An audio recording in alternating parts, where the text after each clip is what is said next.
किसी का नाम उसकी पहचान का महत्वपूर्ण हिस्सा होता है। नाम किसी के व्यक्तित्व, संस्कृति, उत्पत्ति और इतिहास से संबंध रखता है। हम कौन हैं, किस समुदाय से हैं, दुनिया में हमारा अस्तित्व क्या है, इन सब का जवाब नाम ही होता है। जितना पुराना इतिहास और जितनी पुरानी संस्कृति, उतने ही ज़्यादा नाम। यही कारण रहा है कि भारत के विभिन्न नाम रहे हैं, जैसे कि जम्बूद्वीप, भारतखंड, हिमवर्ष, अजनाबवर्ष, आर्यव्रत, भारतवर्ष, हिंद, हिंदुस्तान और इंडिया। इनमें से भारत सबसे ज़्यादा प्रमुख रहा है, लेकिन हर नाम के पीछे एक कहानी होती है। जम्बूद्वीप। कहा जाता है कि जम्बूद्वीप की चर्चा विष्णु पुराण में मिलती है कि इसके नामकरण का आधार जामुन का पेड़ थे। इस इलाके में जामुन के वृक्ष बहुत मात्रा में पाए जाते थे। अनेक शास्त्रों में आज के भारत को जम्बूद्वीप का हिस्सा कहा गया है। पहले इसे जम्बूद्वीप के ही नाम से जाना जाता था। जम्बूद्वीप का मतलब लगभग आज का पूरा एशिया। इस पृथ्वी पर कुल 7 महाद्वीप हुआ करते थे।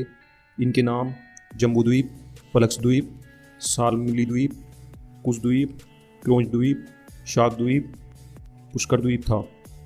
इनमें जम्बूद्वीप सबके केंद्र में था। हमारा देश इसी जम्बूद्वीप का एक हिस्सा था। शास्त्रों में जम्बूद्वीप को 9 खंडों में विभाजित किया गया है, जिनमें से एक भारतवर्ष था। आर्यव्रत।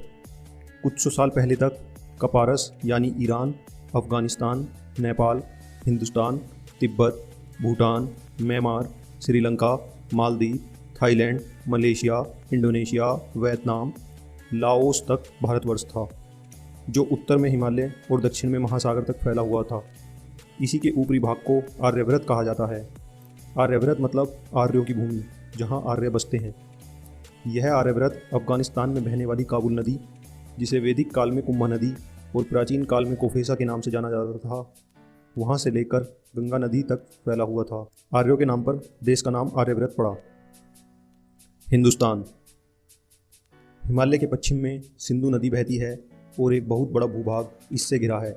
इस भूभाग पर ही सिंधु घाटी सभ्यता बसी थी। सिंधु घाटी सभ्यता बहुत प्रसिद्ध हुई थी मध्य युग में, जब तुर्किस्तान से कुछ विदेशी लुटेरे और ईरानी लोग देश में आए तो सर्वप्रथम उन्होंने सिंधु घाटी में ही प्रवेश किया था। यहाँ के निवासियों को उन्होंने हिंदू नाम दिया, जो सिंधु का ही एक उपभ्रंश है। हिंदुओं के देश को हिंदुस्तान के नाम से जाना जाने लगा।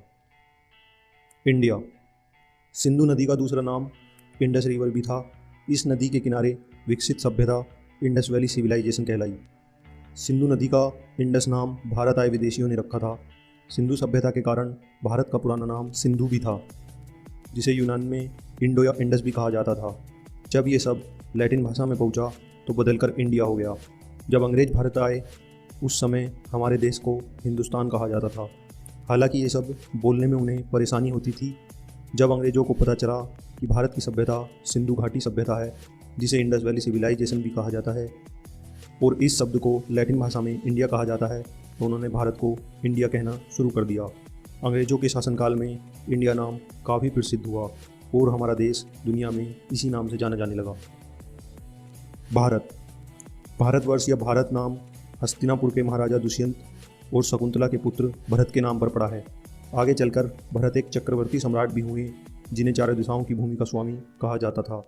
सम्राट भरत के नाम पर ही देश का नाम भारतवर्ष पड़ा। राजा भरत का वंश आगे बढ़ा, जो भरत वंश कहलाया। इसी वंश के बीच महायुद्ध हुआ, कौरवों और पांडवों का, महाभारत। इस तरह एक भरत से देश को भी नाम मिला और एक महागाथा को भी। भारत शब्द 2 शब्दों से मिलकर बना है, भा और रथ। भा अर्थात ज्ञान रूपी प्रकाश और रथ अर्थात लगा हुआ या जुटा हुआ।